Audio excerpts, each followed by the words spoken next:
porque vio en él la fe, la esperanza de recibir su sanidad.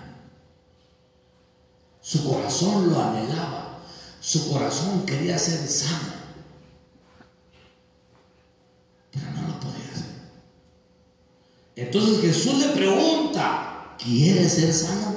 Pues si Jesús lo sabía, ¿usted cree que Jesús no lo sabía? Eso estaba en el profeta, ¿no? Pues claro que quiere ser sano. Pero ¿por qué le pregunta? Porque nosotros tenemos que externar lo que tenemos en nuestro corazón. Hablarle y decirle a Él, sacar eso que está en el corazón, esa necesidad de ser sano. Hablarlo, sacarlo. ¿Por qué? Porque dice el Salmo 32, verso 13. Apúntelo en su casa, porque si no, nos vamos más tarde. Salmo 32, 3 dice: mientras callé mi pecado, tu mano, hermana, por favor, préndame la luz de allá, de atrás. Mientras callé mi pecado, esa se prende allá afuera, hermano. Mientras callé mi pecado, tu mano pesaba sobre de mí y mi vitalidad se consumía a voluntad, noche y día. Pero después dice: pero te manifesté, dije, manifestaré mi pecado y no encubrí mi iniquidad. Y tú perdonaste la falta de mi pecado. Tú perdonaste la falta de mi pecado. Por eso, que todo santo lo busque mientras pueda ser hallado. ¿Sabe qué es lo que sucede? Ay, bueno, no vas. Le salieron alas. Bueno, haga de cuenta que aquí está el vaso y está tapado. Usted tiene la mano arriba. Mientras usted no quita la mano, usted no sabe qué hay adentro. Puede haber café, puede haber agua, puede haber cualquier cosa. Pero usted no va a saber hasta que quita la mano y usted ve qué hay adentro. Así somos nosotros. Si hay algo adentro que nos está lastimando y no lo confesamos, está la mano tapada. Pero cuando tú ves que esa cosa está echada a perder, que está ensuciando el vaso, tú lo tiras y lo lavas. Así somos nosotros.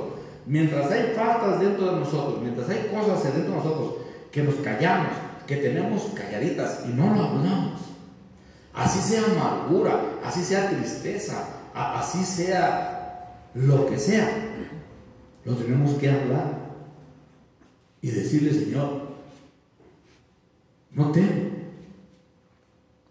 quien me lleve, para que cuando se mueva el agua, yo sea sano. Entonces son cosas que tenemos que hablar, son cosas que tenemos que confesar delante de Dios. Si no lo confesamos, queda ahí guardado. ¿Qué pasa si el paralítico no le contesta a Jesús y nomás se le queda bien? ¿Qué creen ustedes que haya pasado?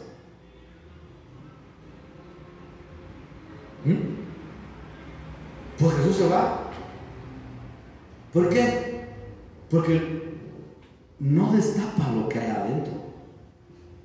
No dice lo que tiene el vaso adentro. Y no dice que nosotros somos como vasos. Entonces, como no confiesa nada, no lo habla, Jesús hubiera seguido su camino. Ocupaba él sacar su frustración. Ocupaba él sacar la tristeza que tenía de ver que todos recibían milagros y ellos no. Entonces tenía que expresarlo: Señor, no tengo quien me lleve.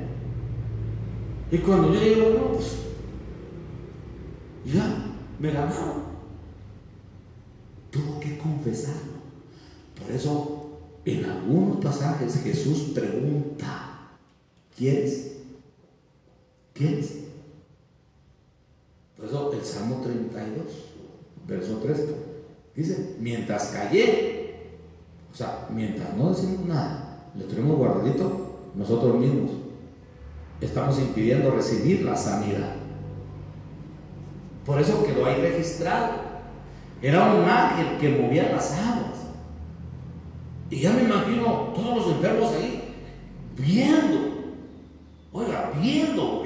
Imagínense el espectáculo. ¿Cómo le harían los ciegos? Porque había ciegos, cojos, mancos, paralíticos, leprosos. Y estaban ahí atentos. Yo imagino que el ciego tenía el oído pero súper afinado para ver el movimiento de las aguas cuando hacían ruido. Aquel espectáculo era extraordinario. Viendo a ver a qué hora se movía el agua. Eso nos enseña a nosotros hoy la importancia de estar al pendiente de cuándo puede bajar la gloria de Dios y recibir la ayuda que necesitamos. Entonces nos encontramos con un problema muy serio: la condición del vaso. La condición del vaso es muy importante.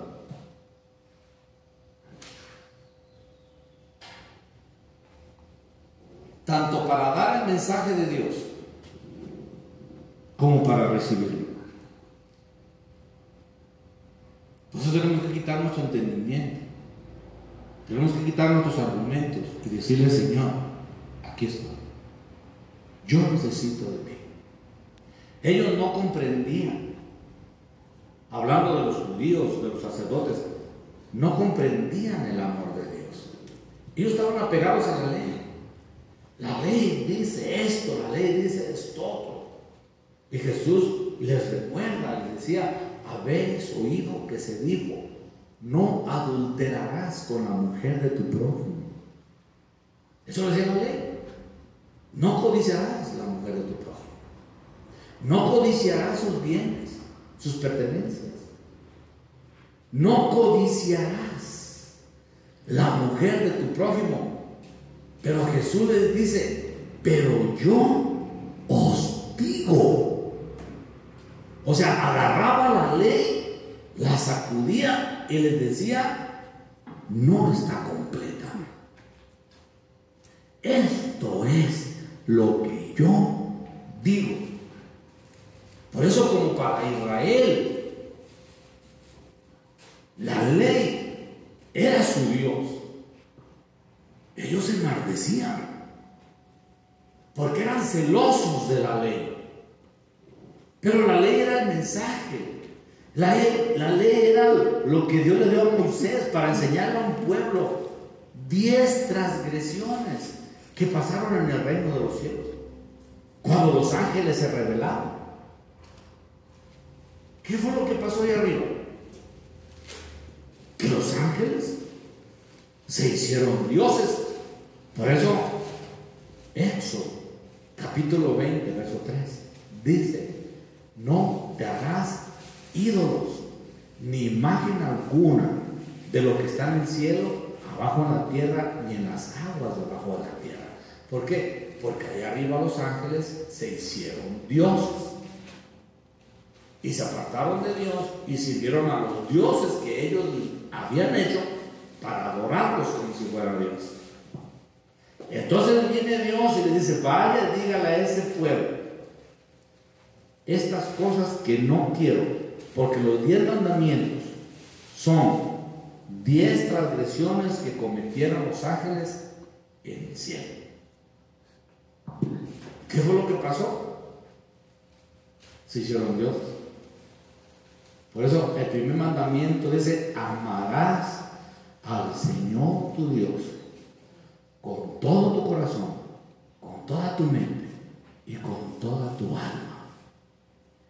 ¿Por qué? Porque arriba dejaron de amar a Dios, dejaron de buscar a Dios, se rebelaron con Dios y Dios los expulsó. Otro mandamiento dice: el segundo mandamiento, amarás al Señor tu Dios con toda tu mente, con toda tu corazón, con toda tu alma, y a tu prójimo como a ti mismo. Pero el prójimo. Arriba se rebelaron con Dios y arrebataron con el prójimo. Y luego dice, no codiciarás la mujer de tu prójimo. ¿Por qué? Porque arriba, cuando las hijas de los hombres, dice Génesis, capítulo 6, verso 1, apúntelo en su casa con calma. Y cualquier pregunta que tenga, después de la predicación, se las puedo aclarar ahí en el café. Dice Génesis, capítulo 6, verso 1, cuando las hijas de los hombres se empezaron a multiplicar en la tierra, dice, los hijos de Dios vieron que eran hermosas y tomaron para sí mujeres, y ellas les dieron hijos. Estamos hablando Génesis capítulo 6, verso 1 en adelante. ¿Qué fue lo que pasó? Que los hijos de Dios vieron que las mujeres de la tierra eran hermosas y dijeron, agarremos mujeres para nosotros. Y tuvieron relaciones con ellas, como hombre y mujer. Eso viene de Dios y dice, no codiciarás la mujer de tu prójimo. ¿Por qué? Porque arriba hubo esa rebelión. Arriba hubo ese deseo de esos hijos de Dios, ángeles, que se rebelaron con Dios. Los 10 mandamientos son 10 transgresiones que cometieron los ángeles en el cielo. El pecado no es terrestre. El pecado es del cielo, viene del reino de Dios. Por eso Dios los expulsó y los aventó a la tierra. Entonces viene, agarra un pueblo, Israel, y Dios le da las tablas a través de Moisés y les empieza a decir las transgresiones que cometieron arriba. No robarás, no matarás, no levantarás falso testimonio, porque todas las transgresiones que cometieron los ángeles arriba. El pecado no es terrestre. Nosotros no pecamos, los que pecaron fueron los ángeles. Pero vinieron, se metieron con los hombres, hicieron caer al hombre y contaminaron la raza humana. Ese fue el pecado de nosotros, la desobediencia de Adán y Eva. Pero el pecado vino de afuera. El pecado no se dio en la tierra. Por eso dice la Biblia, por un hombre entró el pecado y la muerte a la tierra. Así por un hombre viene la salvación. Porque Adán pecó y contaminó toda la raza. Ahora viene Jesús, muere por nosotros y le da salvación a todo el que en él cree. Entonces, si nosotros queremos, con nuestro entendimiento, luchar contra el pecado, no podemos, hermano. No podemos. No ven que son dioses. Dioses que se cayeron. Por eso hay un Dios que le dicen Mamón. No sé por qué le dicen así. Pero el Mamón ese es el Dios del dinero. Hay otro de las moscas. Por si las moscas. Y así empieza a hablar de dioses. Nosotros humanamente no podemos pelear con ellos. Son demasiado fuertes para nosotros. Por eso viene Jesús y ahora dice Jesús, sin mí nada podéis hacer. ¿Por qué? Porque ocupamos a Jesús para pelear contra el pecado. Entre más conozcas de Jesús, entre más conozcas lo que Él hizo por nosotros, entre más le pongas atención en lo que dijo Jesús, entonces nuestra naturaleza va a ir agarrando fuerza y le vamos a poder decir al pecado, no. ¿Por qué? Porque la sangre del Cordero tiene poder. Y la sangre del Cordero me cubre. Eso no está bien. delante de Dios. Pero eso lo podemos hacer cuando nos agarramos de Jesús, porque humanamente no podemos luchar nosotros. Son fuerzas muy fuertes. Por eso dice que la carne para nada aprovecha. El Espíritu es el que da vida. Por eso ocupamos buscar de Jesús, el Espíritu de Jesús, porque Él nos va a dar vida y nos va a dar fuerza para sostenernos. Entonces, regresando al pasaje anterior, donde empezamos a ver ese milagro que recibió esta persona, vemos otro punto muy importante: que Jesús lo sana el día sábado. Y ese día para los judíos era sagrado, no podían hacer nada, ninguna labor, estaba prohibido.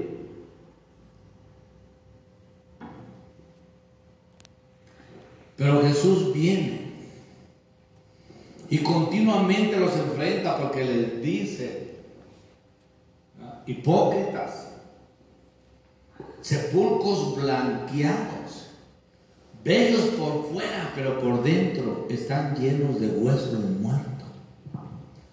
¿Cuál de vosotros no cae su buey en un pozo en día sábado y va y lo saca? No se espera otro día.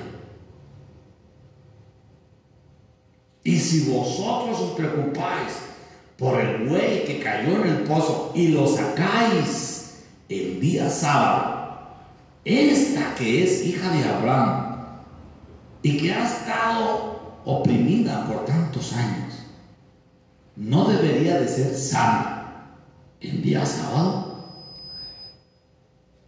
¿Qué es lo que está diciendo Jesús con la ley? Que la ley no estaba completa. La ley era para dar un mensaje celestial de lo que pasó arriba y de lo que Dios no quería que hiciera ese pueblo.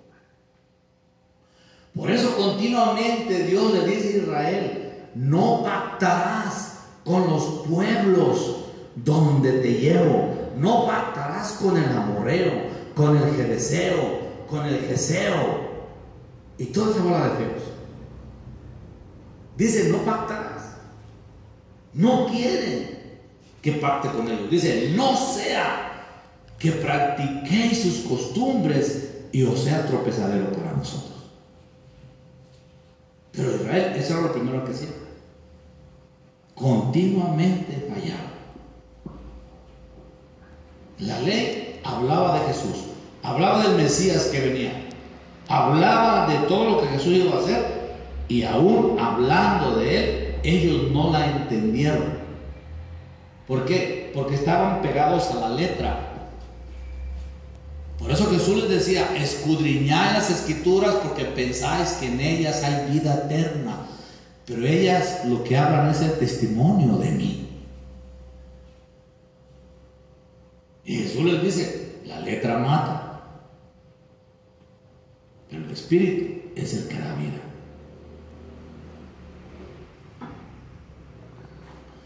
Entonces nos encontramos con la condición de los judíos, de los sacerdotes. ¿Cuál era su condición? La ley era buena, santa y perfecta. Eso es lo que dice Pablo. La ley es buena, santa y perfecta. El problema era el vaso. No era el contenido. La ley era buena, santa y perfecta, pero el vaso estaba manchado, tenía manchas, arrogancia, envidia, idolatría.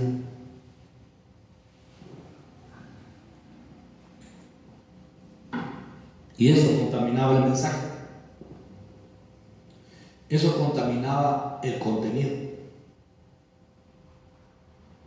Por eso, todo ministro de Dios que va a dar su palabra, que va a hablar el mensaje, que se va a parar ahí en el púlpito, tiene que ser responsable y dejar que el Espíritu Santo hable y él quitar su ego, quitar su razonamiento, quitar las cosas que de repente en nosotros son imperfectas, porque Dios es perfecto.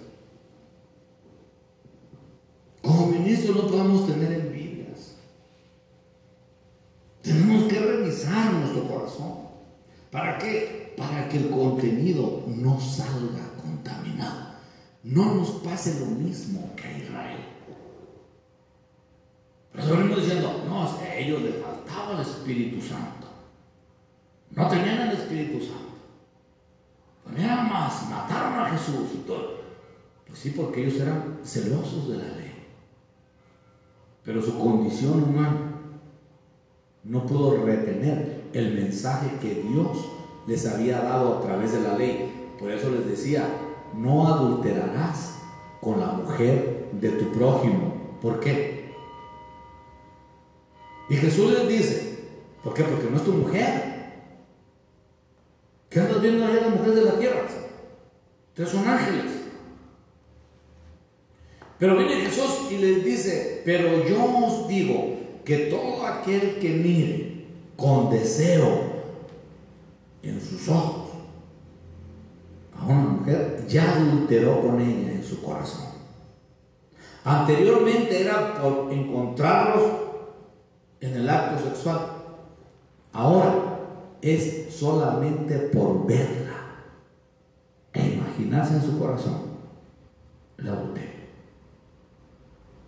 Jesús la pone más dura todavía.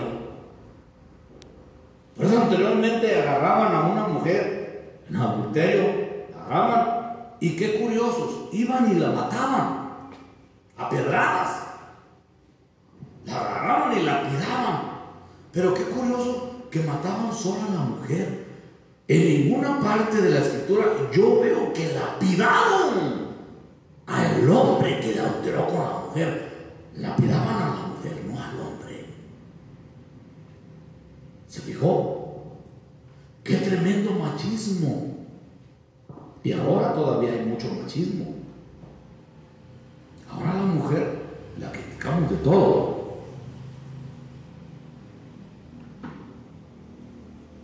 Ese machismo no es de ahorita, ese viene de allá arriba.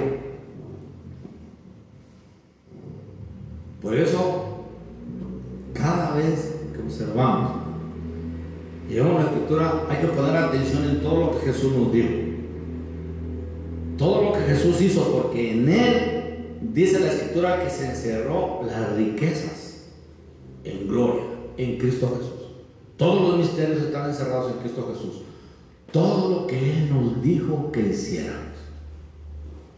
La condición del vaso de los judíos no dejaba que la ley fluyera limpia y con el mensaje que Dios había dado, porque si hubiera sido, hubieran reconocido al Dios de la gloria que llegó a visitarlos.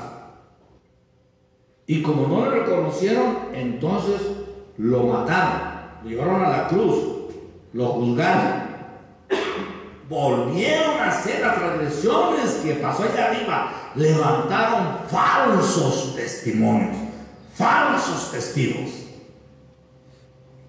para acusarlo y poderle dar muerte, para justificar su pecado. Volvió a pasar lo mismo, las calumnias, las mentiras.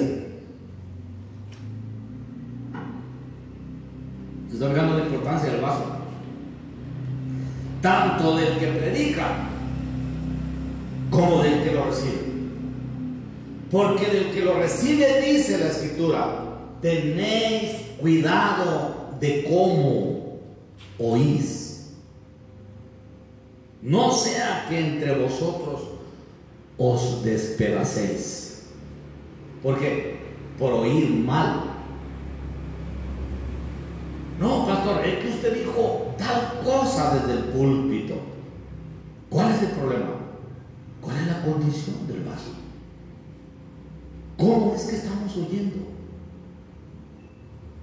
Por eso usted ve que cuando empezamos el servicio, Le pedimos a Dios que fluya su espíritu a través del ministro y que la mente y el corazón de los que oyen seamos capaces de recibir con claridad el mensaje.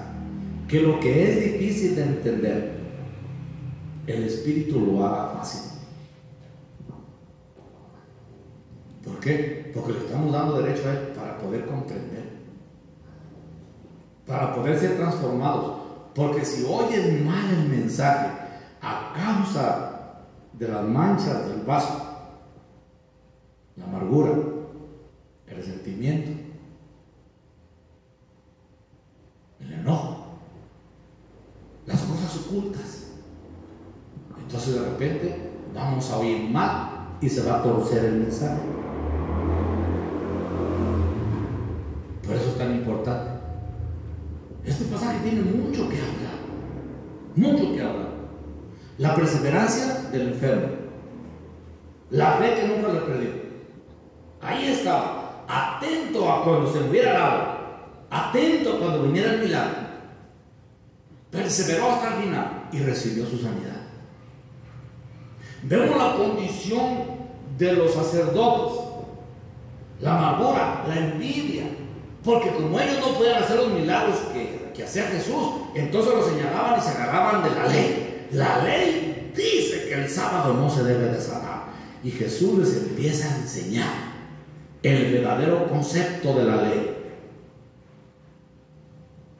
La ley, su misión era enseñar a un pueblo a buscar de Dios, un pueblo que invocara a Dios, un pueblo que honrara a Dios, un pueblo que le llevaba ofrendas a su Dios, para que ese Dios lo protegiera. El concepto que agarramos de ellos ahora era la perseverancia, el honrar a Dios, el ofrendar a nuestro Dios. Sus ofrendas no son solo dinero, sus ofrendas también es el sacrificio que usted está haciendo ahí sentado. Por eso dice, presentar nuestros cuerpos como sacrificio vivo y santo, agradable para nuestro Dios. El estar sentados ahí oyendo el mensaje es un sacrificio, porque usted puede estar viendo la de Rocky 4, qué sé yo, ahí no sé cuándo velaste hoy. Estábamos haciendo otra cosa, disfrutando del momento, pero decidió sacrificar ese momento para escuchar la palabra de Dios. Es un sacrificio, es una ofrenda. Por eso en Israel aprendimos a buscar de Dios, a que el sacerdote se tenía que lavar, se tenía que perfumar, se tenía que hacer montones de sacrificios para entrar una sola vez a la presencia de Dios. Era el sumo sacerdote, y él lo tenían todo el año consagrado, todo el año buscando de Dios, todo el año limpiándose, todo el año haciendo abluciones, mañana, tarde y noche, se lavaba, invocaba a Dios y le pedía todo el año para poder un solo día entrar a la presencia de Dios. Por eso el sacerdote le amarraban un listón, un lazo, y la vestidura del sacerdote tenía campanitas para que al caminar tling, tling, tling, hiciera ruido. Y cuando entrara al lugar santísimo, tenían que levantar la cortina entre muchas personas, porque las cortinas eran pesadas, un solo hombre no las podía levantar, y tenía que entrar el sacerdote a rastras. Figura que el sacerdote que va a ir a la presencia del Señor tiene que entrar humillado, no puede entrar de pie, no puede entrar a la puerta y entrar delante de Dios, tenía que entrar arrastrado, humillado delante de Dios. Pero ahora, qué importante es buscar el Espíritu Santo de Dios, que no nos perdamos este tiempo tan glorioso, porque es el tiempo del Espíritu, es el gobierno del Espíritu. tenemos que aprender a que nuestra mente, nuestro razonamiento lo gobierne el Espíritu.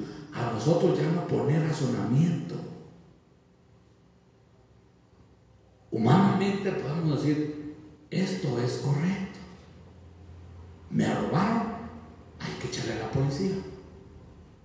Eso es lo correcto, humanamente. Pero cuando usted le pregunta al Espíritu, de repente el Espíritu te dice, así déjalo, yo me encargo, deja las cosas en mi mano. Pero que te diga el Espíritu, que el Espíritu te diga qué hacer. Porque de repente esa persona que robó no fue su intención, o era necesidad, o era por hambre, qué sé yo, el Espíritu sí sabe. Por eso el Señor, lo legal es que yo le mande a la policía. Pero tú, ¿qué quieres que haga? Ese tiempo del Espíritu, tenemos que ser gobernados por Él. Que Él nos diga cuántos pleitos no se terminan con un abrazo y con un perdóname.